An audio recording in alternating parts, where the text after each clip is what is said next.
વિચાર વિમર્શમાં આપનું સ્વાગત છે. આજે આપણે લગભગ એક સદી પહેલાં અમદાવાદમાં જે બન્યું એટલે કે મહિલાઓના રાજકીય અધિકારો માટેના સંઘર્ષની એ ઐતિહાસિક સામગ્રી પર નજર કરીશું. હા, અને સમયગાળો પણ કેવો કે જ્યારે મુંબઈ જેવું સુધરેલું શહેર પણ સ્ત્રીઓને મ્યુનિસિપલ પદ આપવા તૈયાર નહોતું, ત્યારે અમદાવાદે આટલું પ્રગતિશીલ પગલું ભર્યું. બિલકુલ. અને આ જ વાત આપણને આજના કેન્દ્રીય પ્રશ્ન પર લાવે છે કે અમદાવાદની આ ઐતિહાસિક જીત પાછળનું મુખ્ય પ્રેરક બળ ખરેખર શું હતું?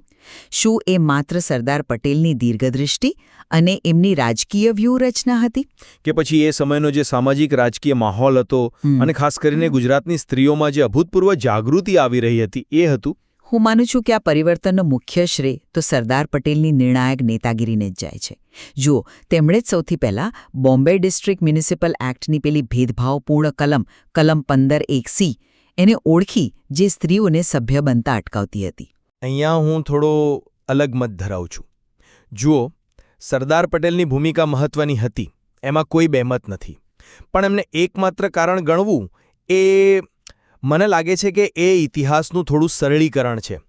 મારા મતે તેમણે જે બીજ વાવ્યું એના માટે જમીન તો પહેલેથી જ કહો ને કે તૈયાર હતી.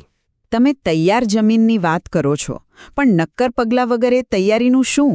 સરદારે માત્ર વાતો નહોતી કરી, તેમણે 13 ફેબ્રુઆરી 1919ના રોજ અમદાવાદ મ્યુનિસિપલ પ્રમુખને એકદમ કડક નોટિસ મોકલી અને પછી 13 માર્ચની સામાન્ય સભામાં એમની દલીલ તો જુઓ, કેટલી નિર્ણાયક હતી. એમણે સીધું પૂછ્યું, સમાજની અડધી વસ્તીને એક ભેદભાવવાળા કાયદાને કારણે તેમના હકથી વંચિત કેમ રાખી શકાય? આ જે સીધો હસ્તક્ષેપ હતો ને એ જ પરિવર્તન લાવ્યો. હું તમારો મુદ્દો સમજું છું, પણ એમના ઠરાવને જે સર્વાનુમતે સમર્થન મળ્યું, શું તે પોતે જ સાબિત નથી કરતું કે સમાજ એ દિશામાં વિચારવા માટે પહેલેથી જ તૈયાર હતો?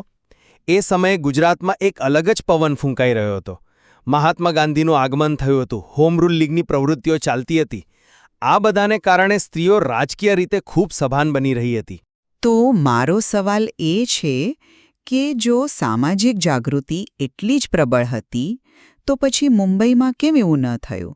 એ જ સમયગાળામાં સ્ત્રીઓને ત્યાં અધિકાર કેમ ન મળ્યો? ત્યાંના ભણેલા ગણેલા સભ્યો તો પેલી ગૃહકાર્ય અને બાળુછેર જેવી સંકુચિત દલીલોમાં જ અટવાયેલા રહ્યા. તો અમદાવાદ અને મુંબઈ વચ્ચે તફાવત શું હતો? બરાબર. તમારો મુંબઈનો મુદ્દો ખૂબ જ સચોટ છે અને સાચું કહું તો એ જ મારા મુદ્દાને વધારે બળ આપે છે. તફાવત હતો ગુજરાતની જમીનનો. ખેડા સત્યાગ્રહ જેવી લડતોમાં સ્ત્રીઓએ ખાલી ભાગ નહોતો લીધો, પણ અમુક અંશે નેતૃત્વ પણ કર્યું હતું. એ ઘરનો ઉંમરો ઓળંગીને જાહેર જીવનમાં સક્રિય થઈ ચૂકી હતી. અને જુઓ, આ માત્ર રાજકીય ઘટના નહોતી, આ એક બૌદ્ધિક ચળવળ પણ હતી.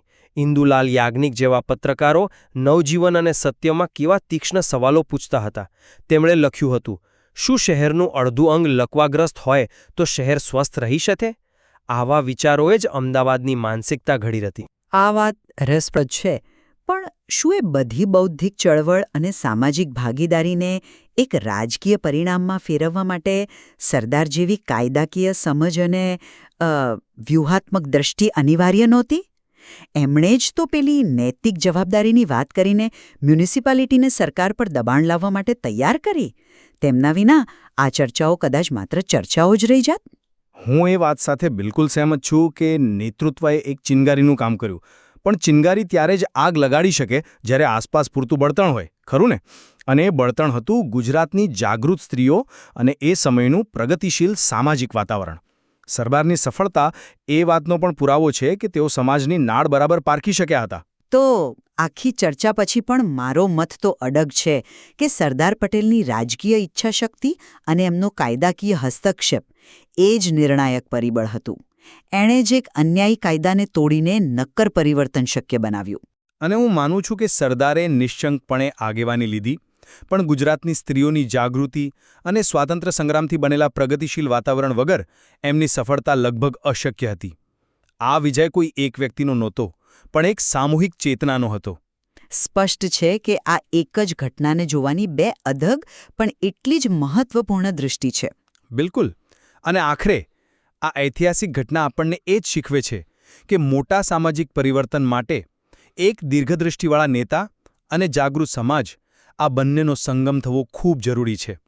આ સામગ્રી આપણને એ જ ઊંડાણપૂર્વક વિચારવા માટે પ્રેરણા આપે છે